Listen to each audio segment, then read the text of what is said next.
अस्सलाम वालेकुम नाज़रीन, मैं हूँ मंसूर अली ख़ान। अपने डिजिटल चैनल के ऊपर आपको खुशामदीद कहूँगा। ये वीलॉग जो आप इस वक्त देख रहे हैं, ये जनाब मैं एयरपोर्ट से रिकॉर्ड कर रहा हूँ। पाकिस्तान से वापसी का सफ़र जो है वो इस वक्त जारी है और इस वक्त मैं इस्तांबुल एयरपोर्ट के ऊपर मैं मौजूद हूँ। ये मेरे पीछे जो है वो आप इस वक्त इस्तांबुल एयरपोर्ट को देख सकते हैं।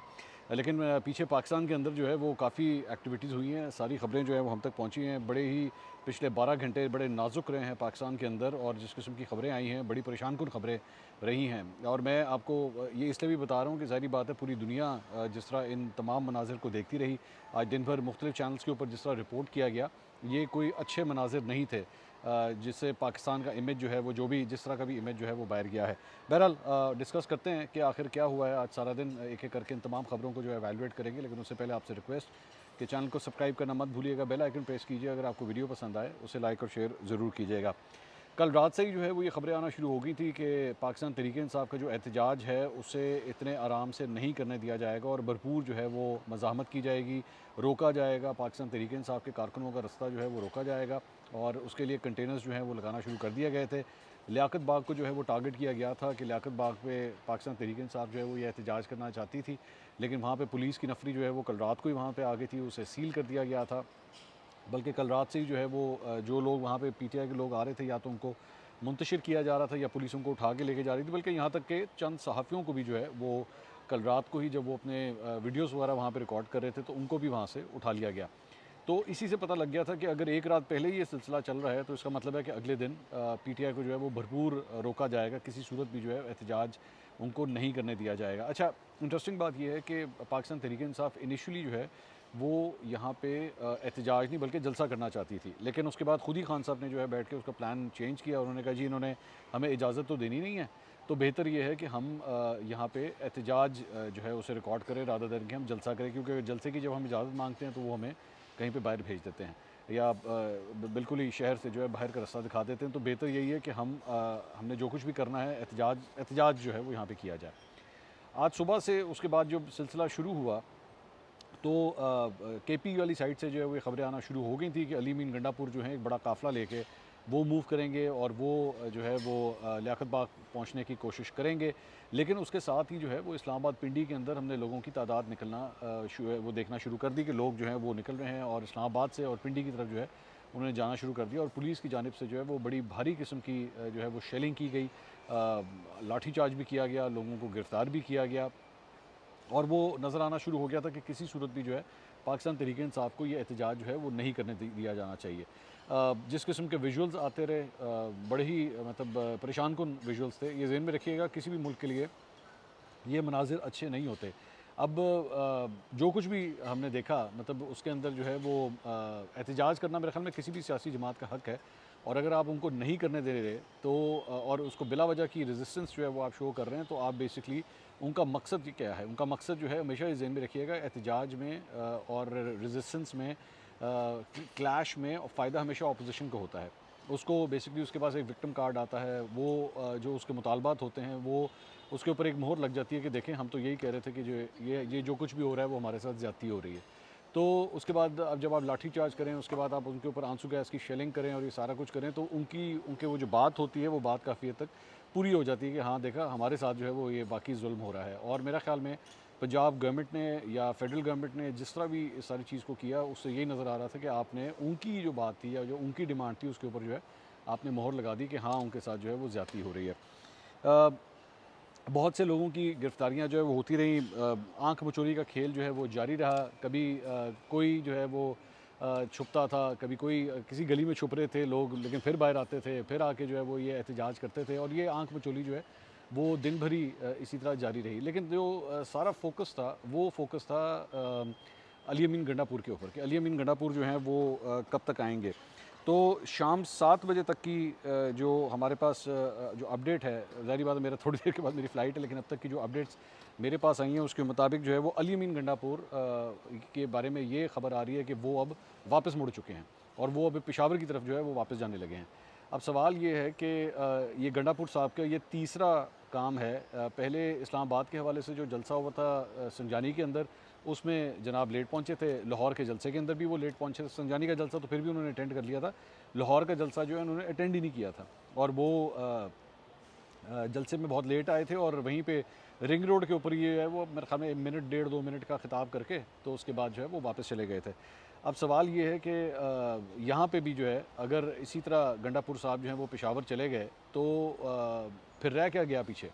मतलब यहाँ पे तो सारा फोकस जो है सारी बातें यही हो रही थी कि गंडापुर साहब जो हैं वो आएंगे और ड्यूटी जो है इमरान खान साहब ने उनकी लगाई हुई है और गंडापुर साहब के ऊपर बार बार ये जो बातें होती हैं जी वो बड़े प्रो इस्टेब्लिशमेंट हैं और इस्टेब्लिशमेंट की लाइन लेके चलते हैं, वो विकेट की दोनों तरफ खेल रहे हैं।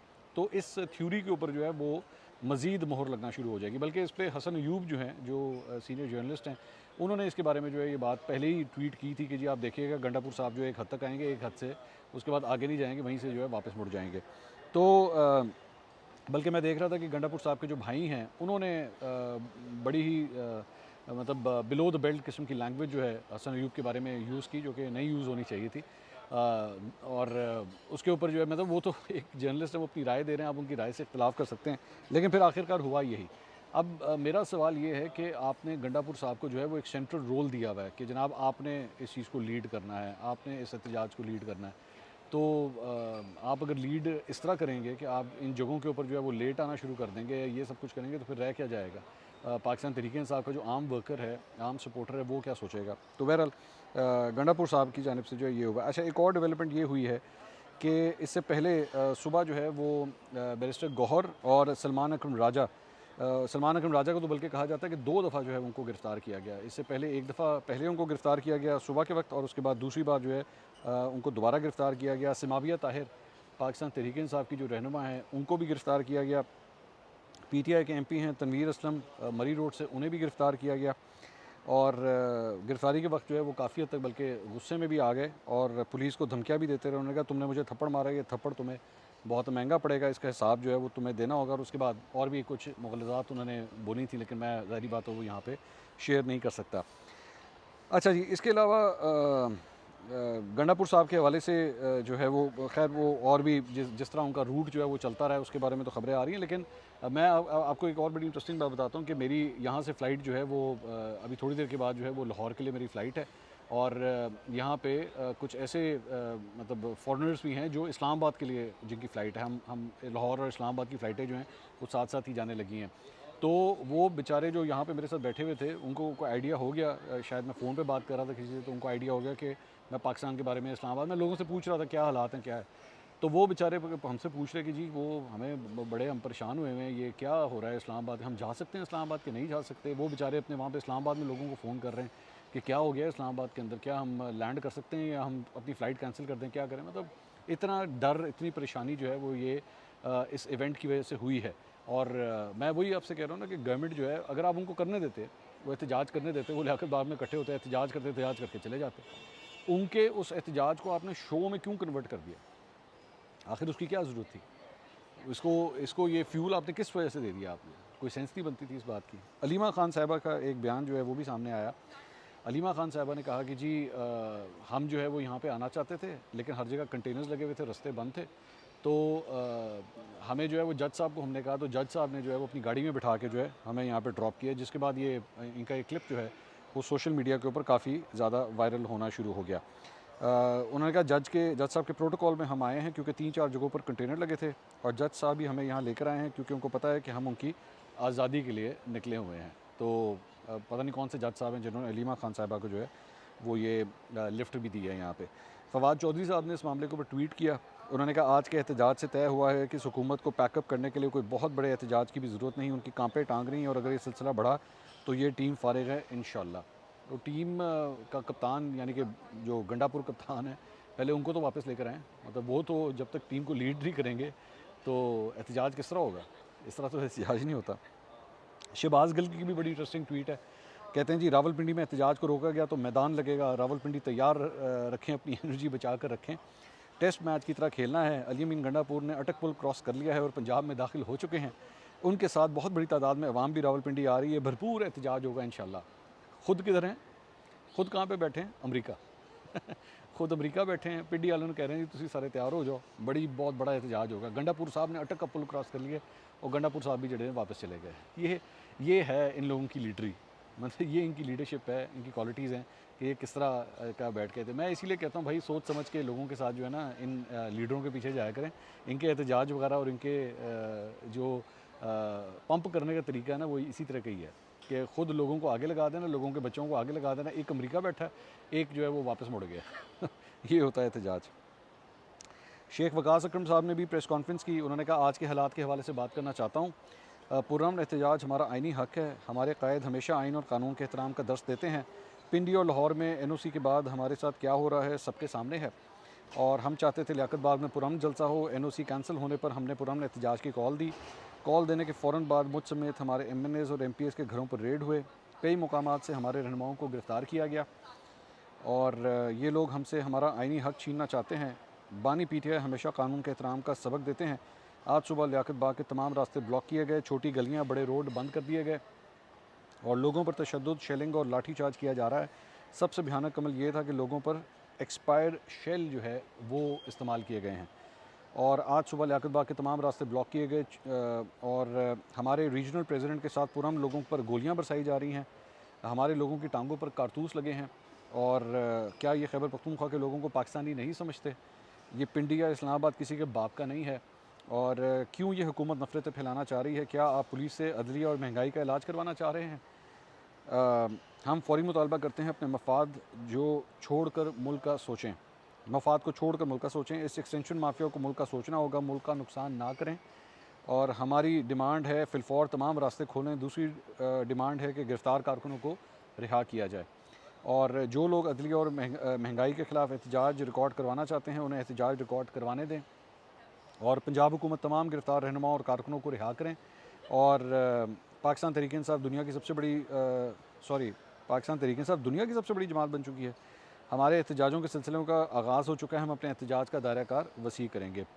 मरियम औरंगज़ेब ने जो है वो पिंडी के चंद शाहराहों की जो है वीडियो उन्होंने शेयर की और उन्होंने कहा कि जी लाहौर का जलसा लाहौर में मुस्तरद, रावलपिंडी का जलसा रावलपिंडी के लोगों ने मुस्तरद कर दिया। वो उनका ज़ाहिर बात है उनका हुकूमत से ताल्लुक़ है तो उन्होंने उसको प्ले डाउन करना ही करना है।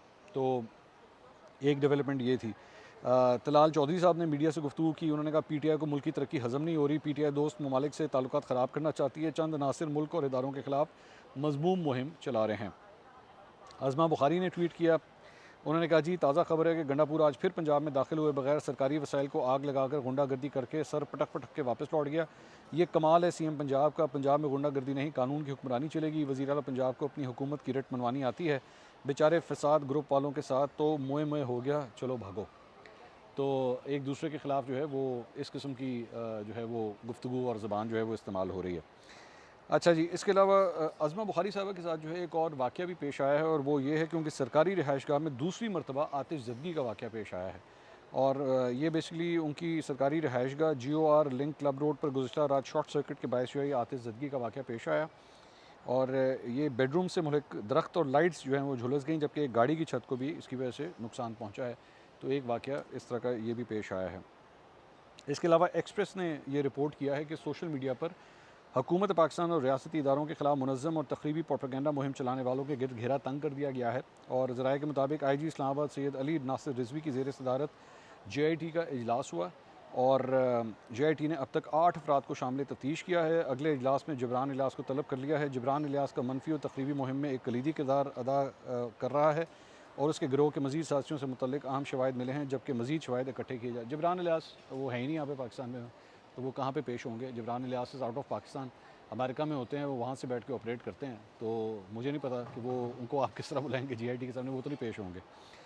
अच्छा जी, इसके अलावा सुहेल वड़ाइच साहब का एक कॉलम जो है वो छपा है, मैं ज़रा वो आपके साथ शेयर करना चाहूँगा।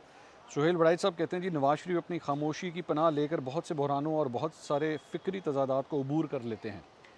जनरल ज़िया के बारे में उनकी खामोशी की वजह से उन्हें जमहूरियत के चैम्पियन बनने में कोई दुश्वारी ना हुई, वगरना कहाँ एक आमिर की हमराही और कहाँ जमहूरियत के नारे। मगर नवाज शरीफ अपनी चुप से इन ख़तरनाक घाटियों तक से गुजर जाते हैं। आजकल वो मुक़्तदरा के साथ हैं, जबकि माजी में वो इसी मुक़्तदरा के किरदार के सबसे बड़े नाक़िद रहे हैं। अपनी पॉलिसी में तब्दीली के बारे में वो आज तक एक लफ्ज़ नहीं बोले। शायद वो समझते हैं कि खामोशी ही उनकी कामयाब पॉलिसी है और वो अपनी पार्टी के अमल को ही अपने सियासी बयानिए का मुतबादिल समझते हैं। लेकिन आज की इबलागी दुनिया में ये लंबी चुप, ये सियासी गूंगापन और किसी वाज़ेह बयानिए के ना होने का होने ने उनका और उनके पैरोकारों का राब्ता तोड़ दिया है और उनकी जमात को इसका शदीद सियासी नुकसान पहुँचा है। पाकिस्तान की सियासत के दूसरे अहम तरीन फ़रीक इमरान खान मुसलसल आतिश बयानी के कायल लगते हैं। शायद वो अमरीकी सदर जॉन एफ़ कैनेडी के उस कॉल से मुतासिर हैं कि तकरीर करने का वाहिद मकसद दुनिया को तब्दील करना है, और जितने नवाज शरीफ चुप रहते हैं उतने ही ज़्यादा इमरान खान बोलते हैं, तकरीर पर तकरीर, और फिर आए दिन नए से नया मौक़िफ़। उनके मुसलसल बयानात और उनकी शोला बयानी ने उनका मजबूत सियासी बयानियाँ बनाने में कामयाबी हासिल की है। उनके अपने मुखालिफिन के ख़िलाफ़ जारहाना बयानात ने उनके सियासी मुखालफों के लिए ज़मीन तंग कर दी है। बज़ाहिर उनके तुंदो तेज़ बयानिए ने उनकी जमात में जारहाना रंग भर कर रखा है, मगर इसी आतिश बयानी ने उनको जेल में पहुँचाने में भी मदद दी है। जनरल आसिम मुनीर ने तो उनके फ़ैन होते थे। इमरान खान ने ना सिर्फ उन्हें ISI चीफ़ के ओहदे से हटाया, बल्कि हमेशा के लिए उनके ख़िलाफ़ हो गए।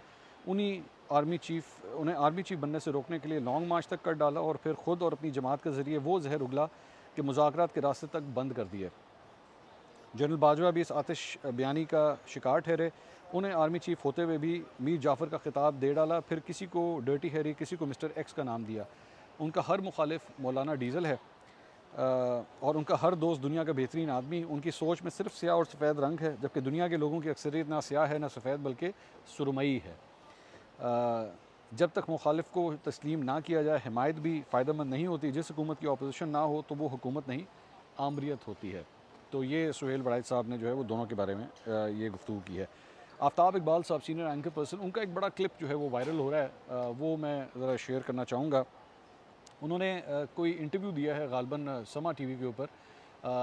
हमारे दोस्त हैं नईम हनीफ साहब, उनको गालबन कोई इंटरव्यू दिया है, वो ख़ुद दुबई में तशरीफ़ रखते हैं। तो ये क्लिप उनका बड़ा वायरल हो रहा है इमरान खान साहब के हवाले से। उन्होंने लफ्ज़ इस्तेमाल किया, उन्होंने कहा यूथिए। उन्होंने कहा यूथिए ये तक कहते थे कि आफ्ताब साहब आप इमरान खान ना कहा करें, इमरान खान साहब कहा करें। ये बेचारे तो उसको हज़रत साहब बनाने को तैयार थे, बल्कि बना दिया था। उनका बस चलता तो एक खानका टाइप बनाकर उसकी थोड़ी देर बाद पूजा शुरू कर देनी थी। बाजवा जैसे नाआक़िबत अंदेश लोगों ने, जिनको पता ही नहीं था, उसका हिसाब किताब देखें, उनकी कैलकुलेशन देखें, उसको पता ही नहीं था कि आज उसका ग्राफ अगर यहाँ है, नीचे है, तो मैं उसको यहाँ ऊपर पहुँचा रहा हूँ अपने हाथों से। इसमें इमरान खान का इतना रोल नहीं था। इस नज़रियाती स्टैंड ने रही सही कसर भी निकाल दी। तो खैर इसके एडवाइज़र भी थर्ड क्लास एडवाइज़र थे, वही थे जो बड़ी जल्दी इसको छोड़कर उसके ख़िलाफ़ बयान दिए। जैसा भी है, अल्लाह ताला जलील करवाता है इन लोगों को। तो ये आफ्ताब इकबाल साहब ने जो है ये बयान दिया है। अब उसके ऊपर मतलब काफ़ी लोगों की जो है वो राय दे रहे हैं, प्रो PTI भी और एंटी PTI भी, आफ्ताब साहब के इस बयान के ऊपर। इसके अलावा जनाब न्यूयॉर्क में जो है वो बताया जाता है कि वज़ीर आज़म शहबाज शरीफ और अमरीकी सदर जो बाइडन के दरमियान जो है वो मुलाकात हुई है, जिसमें दोनों रहनुमाओं ने एक दूसरे के लिए जो है नेक ख्वाहिशात का इज़हार किया। बेसिकली वज़ीर आज़म शहबाज शरीफ ने गुज़श्ता शब अमरीकी सदर जो बाइडन की जानिब से अक़वाम मुत्तहिदा जनरल असम्बली के इजलास में शरीक सरबराहान हुकूमत के एजाज़ में दिए जाने वाले इशाइये में जो है वो शिरकत की थी। तो it was not a 1-on-1 meeting, लेकिन इशाइये में कई लोगों को बुलाया जाता है, तो ये बेसिकली वो मीटिंग थी, मतलब वो डिनर था। तो वहाँ पे उनकी जो है वो जो बाइडन से मुलाकात हुई है, और दोनों रहनुमाओं ने एक दूसरे के लिए जो है उन्हें ख्वाहिशात का इज़हार किया है। इसके अलावा सहाफ़ी हैं मोहसिन बेग, उन्होंने एक ट्वीट किया है, वो ट्वीट भी काफ़ी डिस्कस हो रहा है इस वक्त। उन्होंने फरमाया कि जनाब ब्रेकिंग न्यूज़ दे रहा हूँ, रावलपिंडी के साबिक़ कमिश्नर लियाकत चट्ठा ने कोर्ट मार्शल का सामना करने वाले जनरल फैज़ हमीद के ख़िलाफ़ बड़ी गवाही दे दी है। ज़राए ने इस बात की तस्दीक की है कि लियाकत चट्ठा को ट्रायल के दौरान फैज़ हमीद के सामने भी ले जाया गया था, और उन्होंने उनके सामने ये बड़ा एतराफ़ किया है कि 8 फरवरी के इंतखाबात और रावलपिंडी से नून लीग के हारने और नताइज तब्दील करने से मुतालिक जो प्रेस कॉन्फ्रेंस उन्होंने की थी, वो भी जनरल फैज़ के कहने पर की थी, वरना उनके पास इसके कोई शवाहिद नहीं थे। ये इंकशाफात भी सामने आए कि फैज़ हमीद ने उन्हें बताया था कि नवंबर 2024 में वो सदर पाकिस्तान होगा और फिर इमरान खान को जेल से निकाल कर वज़ीर आज़म बनवा देगा। दौरान ट्रायल ये बात भी साबित हो गई है कि इमरान खान के इक़्तिदार से हटते ही एहतजाज, जलसों और हंगामों के एडवाइस भी जनरल फैज़ नहीं की थी, ताकि मुल्क में अदम इस्तेहकाम रहे। जबकि इस वक्त जो तहरीक इंसाफ की एहतजाज की पॉलिसी चल रही है, उसका मास्टर माइंड भी यही था, ताकि हुकूमत और फ़ौज पर दबाव रहे। ये सब रिकॉर्ड से साबित भी हो गया है। बहुत से ओहदों की उम्मीद लगाए बैठा था, बहुत से लोगों को लालच दे रखा था, मगर वो कहते हैं ना, हज़ारों ख्वाहिशें ऐसी कि हर ख्वाहिश पर दम निकले। तो ये जनाब मोहसिन बेग साहब ने भी जो है वो ये ख़बर दी है। तो जनाब ये थी अब तक की अपडेट्स। इंशाल्लाह अगला वीलॉग जो है वो हम लाहौर से ही इंशाल्लाह ज़रूर करेंगे, लेकिन कल हम अपना एक पॉडकास्ट भी रिलीज़ कर रहे हैं और मुजीबुर रहमान शामी साहब के साथ जो है बड़ी तफसील से एक गुफ्तगू हुई है। ये उसके क्लिप्स जो हैं थोड़ा सा आप स्क्रीन के ऊपर देख रहे हैं। उम्मीद करता हूँ कि आपको जो है वो ज़रूर पसंद आएगा। इंशाल्लाह पाकिस्तान में अब आपसे दोबारा मुलाकात होगी, अगर खैर खैरियत से वापस पहुँच गए तो। अल्लाह हाफ़िज़।